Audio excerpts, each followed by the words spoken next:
Hi guys, welcome back to my channel. അപ്പോൾ എല്ലാവർക്കും സുഖമായിട്ടിരിക്കുന്നു എന്ന് വിശ്വസിക്കുന്നു. സോ ഇന്നത്തെ വീഡിയോ നമ്മൾ കലശച്ചന്തയ്ക്ക് പോവുകയാണ്. അതായത് നമ്മൾ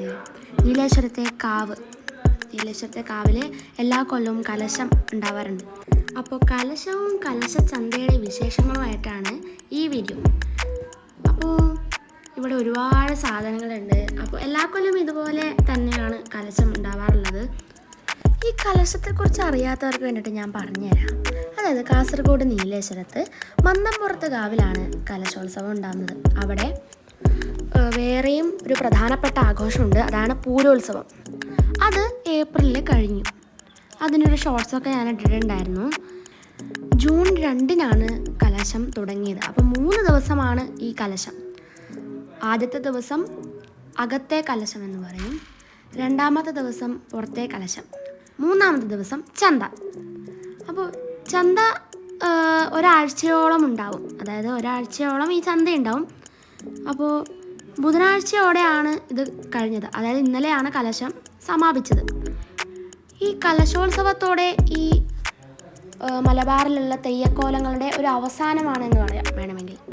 ഈ കലശം സമാപിക്കുന്നതോട് കൂടിയിട്ട് 6 മാസം കഴിഞ്ഞാലേ ഇനി അടുത്ത തെയ്യങ്ങൾ ഉണ്ടാവുള്ളൂ. അടുത്ത തെയ്യങ്ങളുടെ ഒക്കെ ഉണ്ടാവുള്ളൂ. 4 തെയ്യക്കോലങ്ങളാണ് കേട്ടോ ഉള്ളത്.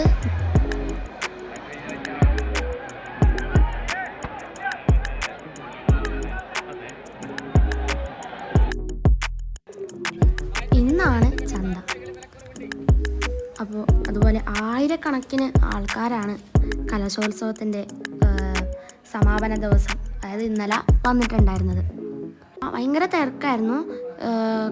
കാവിൻ്റെ നടയിലെ ഭാഗത്തുള്ള ചന്തയിൽ, പിന്നെ റെയിൽവേ സ്റ്റേഷൻ ഇവിടെ തന്നെയാണ് കേട്ടോ. റെയിൽവേ സ്റ്റേഷനൊക്കെ നീലേശ്വരം റെയിൽവേ സ്റ്റേഷൻ, എൻ്റെ സ്കൂൾ, അതായത് രാജാസ് ഹയർ സെക്കൻഡറി സ്കൂൾ, അതൊക്കെ തൊട്ടടുത്താണ്, മുമ്പിൽ തന്നെയാണത്. അപ്പോൾ അവിടെ ഒക്കെ ഭയങ്കര തിരക്കാണ്.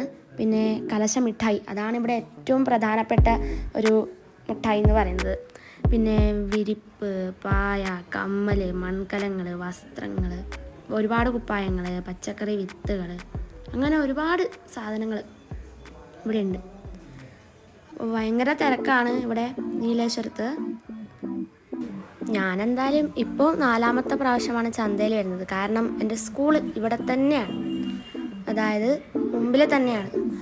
അപ്പോൾ സ്കൂളൊക്കെ വിട്ടിട്ട് ഇതിലേ നടക്കും, അങ്ങനെ സാധനങ്ങളൊക്കെ കുറച്ച് വാങ്ങും. പിന്നെ കലശം ചന്ത എന്ന് പറയുമ്പോൾ ഇവിടെ കുറേ ദിവസം ഉണ്ടാവും. പിന്നെ മെല്ലെ മെല്ലെ മെല്ലെ കുറഞ്ഞ് വരും കടകൾ. മെയ് മാസമാണെങ്കിൽ പ്രളയം പോലത്തെ മഴ, ജൂൺ ആകുമ്പോഴത്തേക്ക് ഒരു തുള്ളി മഴയില്ല. പക്ഷേ അതുകൊണ്ട് കലശത്തിന് നന്നായി. കാരണം മഴയൊന്നും ഇല്ലാത്തതുകൊണ്ട് എല്ലാവരും വരും, എല്ലാവരും വന്ന് സാധനങ്ങളൊക്കെ വാങ്ങും. മഴയാകുമ്പോൾ ആർക്കും വരാനാവില്ല ഇവിടെ, അല്ലെങ്കിലേ ഇവിടെ ബ്ലോക്ക് കാര്യങ്ങളൊക്കെയാണ്. അപ്പോൾ മഴയാകുമ്പോൾ ഇവിടെ ആണെങ്കിൽ ഭയങ്കര തിരക്കുമാണ്. അപ്പോൾ മഴയൊക്കെ വന്നാൽ ഭയങ്കര ബുദ്ധിമുട്ടാണ് ഇവിടെ. അപ്പോൾ മഴയില്ലാത്തത് എന്തായാലും നന്നായി. ഗൈസ്, ഇതാണ് എൻ്റെ സ്കൂൾ കേട്ടോ, രാജാസ് ഹയർ സെക്കൻഡറി സ്കൂള്. അപ്പോൾ ഇവിടെ ഒരുപാട് സാധനങ്ങളുണ്ട്. റെയിൽവേ സ്റ്റേഷൻ്റെ അങ്ങോട്ട് വരെ ചന്തയാണ്. ഉപ്പിലിട്ട മാങ്ങ, പിന്നെ ഒരുപാട് കീ ചെയിന്, അങ്ങനെ ഒരുപാട് സാധനങ്ങളുണ്ട്.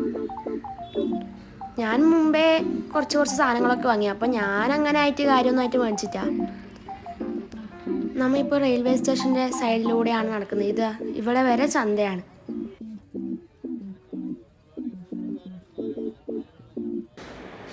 പിന്നെ ബാഗുകൾ കാര്യങ്ങൾ ഒക്കെ ഉണ്ട് ഇവിടെ.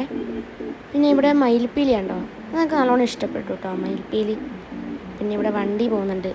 റെയിൽവേ സ്റ്റേഷൻ്റെ സൈഡായതുകൊണ്ട് വണ്ടിയൊക്കെ പോകുന്നത് കാണാം നമുക്ക്.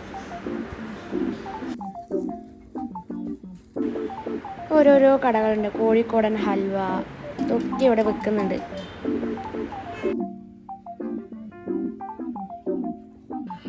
കമ്മലിൻ്റെ ഒക്കെ ഒരുപാട് കളക്ഷൻസ് ഉണ്ട് കേട്ടോ ഇവിടെ, ഓരോരോ കുഞ്ഞു കടയിലായിട്ട്. അപ്പം ഞാൻ പറഞ്ഞല്ലോ, കാവിൽ 3 ദിവസങ്ങളിലായിട്ടാണ് കലശോത്സവം നടക്കുക എന്നുള്ളത്. അതായത് അകത്തെ കലശം, പുറത്തെ കലശം എന്നൊക്കെ പറഞ്ഞിട്ട്. അപ്പോൾ ആ ഉത്സവത്തിന് മുന്നോടിയായിട്ട് ഓല കൊത്തലും പൂത്താക്കൽ ഇതുപോലത്തെ ഉള്ള ചടങ്ങുകളൊക്കെ ഉണ്ടാവാറുണ്ട്. പിന്നെ അതുമായിട്ട് ബന്ധപ്പെട്ട വേറൊരു ആചാരമാണ് മത്സ്യക്കോവ എന്ന് പറയുന്നത്. പിന്നെ വേറെയും ഒരുപാട് ആചാരങ്ങളൊക്കെ ഉണ്ട്. പിന്നെ മന്നംപുറത്ത് കാവ് എന്ന് പറയുമ്പോൾ കലശച്ചന്തയ്ക്ക് പേര് കേട്ടൊരു സ്ഥലം തന്നെയാണ്, ഞാൻ നേരത്തെ പറഞ്ഞതുപോലെ തന്നെയാണ്. പിന്നെ ഞാൻ നേരത്തെ പറഞ്ഞ പോലെ കലശമുട്ടായി, അത് പഞ്ചസാര പാവിൽ കടല ചേർത്തൊരുക്കുന്നൊരു മുട്ടായിയാണ്. അതാണ് ഇവിടെ കലശം എന്ന് പറഞ്ഞാൽ കലശമുട്ടായി, അതാണ് നമുക്ക് ഓർമ്മ വരിക. കലശത്തിൻ്റെ 2ാം ദിവസത്തിലാണ് തെയ്യത്തിൻ്റെ തിരുമുടി, കലശത്തട്ട് ഇതൊക്കെ ക്ഷേത്രത്തിനകത്തേക്ക് എഴുന്നള്ളിക്കുന്നത്. പിന്നെ 3ാം ദിവസമാണ് കലശോത്സവം സമാപിക്കുന്നത്.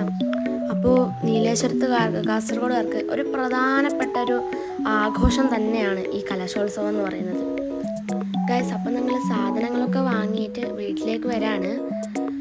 എൻ്റെ വീട് ഇവിടെ തന്നെ അടുത്ത് തന്നെയാണ്, അപ്പോൾ ഒരു കുഴപ്പമൊന്നുമില്ല. അപ്പോൾ ഈ വീഡിയോ ഇവിടെ കഴിയാണ്. അപ്പോൾ എല്ലാവരും സപ്പോർട്ട് ചെയ്യുമെന്ന് വിചാരിക്കുന്നു. അപ്പോൾ വേറൊരു വീഡിയോ ആയിട്ട് വീണ്ടും വരാം. ടാറ്റാ.